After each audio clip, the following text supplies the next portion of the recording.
First, I'll present an overview of the architecture, including the processor, memory interfaces, and then was there a question back there? Okay.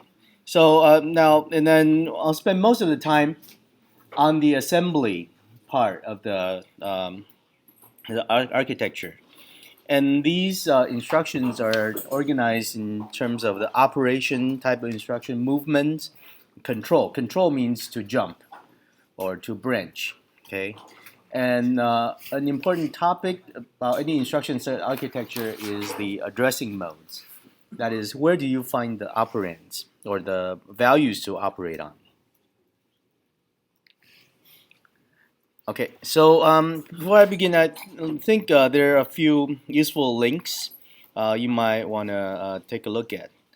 So on the LMS, I posted one of the original data sheets for the 8051.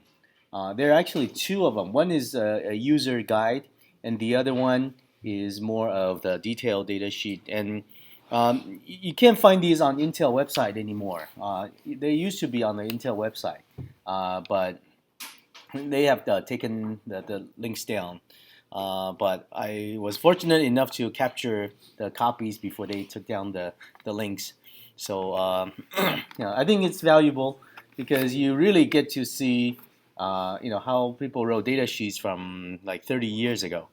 And still it's I think pretty useful to learn, and it's pretty easy to understand if you know what to look for. Then of course EDSIM 51, which I introduced in the first lecture, you should have downloaded and played with it by now. If you haven't, you should, because you have to do a homework assignment using EDSIM 51 this week.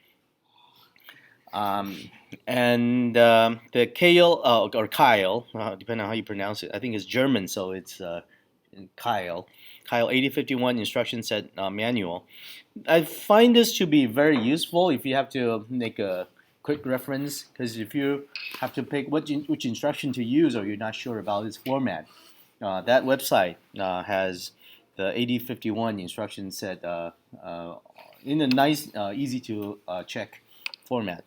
And Kyle is one of the few makers of compilers for 8051. They were founded in the early 80s, and they one of their claims to fame was really to do an 8051 compiler, which actually was not an easy task to do, considering how. I mean, it's fun to write assembly code for 8051, but to write a compiler for it is actually pretty challenging. Now they got acquired by ARM. They're part of ARM.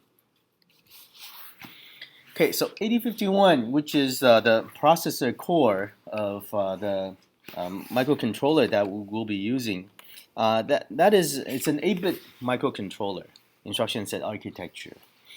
There are a few other 8-bit ones. Another one that's about the same time as 8051 is called 6811.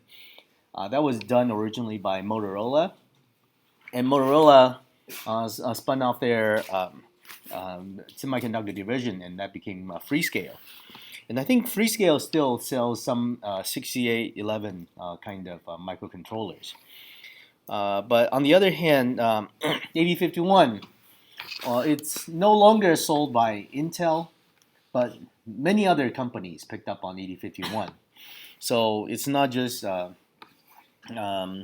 Texas Instruments, which makes the chip that's on our EcoBT, but also many other companies, Atmel, Dallas Semiconductor, many others.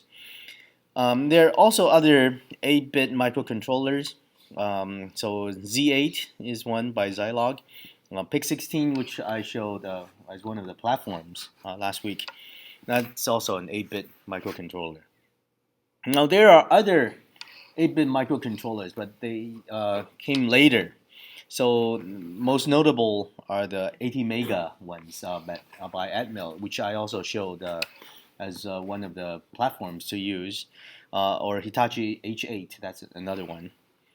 Now, so what makes an instruction set architecture 8-bit or 16-bit or 32-bit? Well, it has to do with the register size. A register is a small set of memory locations that's right inside the processor, and it's for storing temporary values that the processor operates on.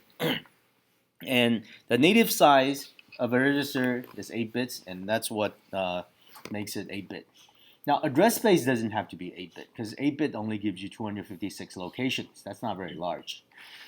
So address space usually for 8-bit microcontrollers could be 16-bit, could be 24-bit, or it could be something else. Okay, but when we say 8-bit microcontroller, we're talking about the register size or the data size.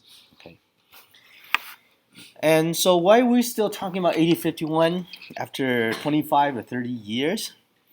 Well, that's because, believe it or not, it's still one of the most widely used microcontrollers to this date. Many companies I mentioned, even though Atmel, for example, makes their own ATmega, they still make an 8051. Of course, Philips, Siemens, Dallas Semiconductor, many other, and also a lot of these microcontrollers with radio integrated, they all use 8051 core as well. And one of the reasons is because the trend has been going towards what's called system on chip, or SoC.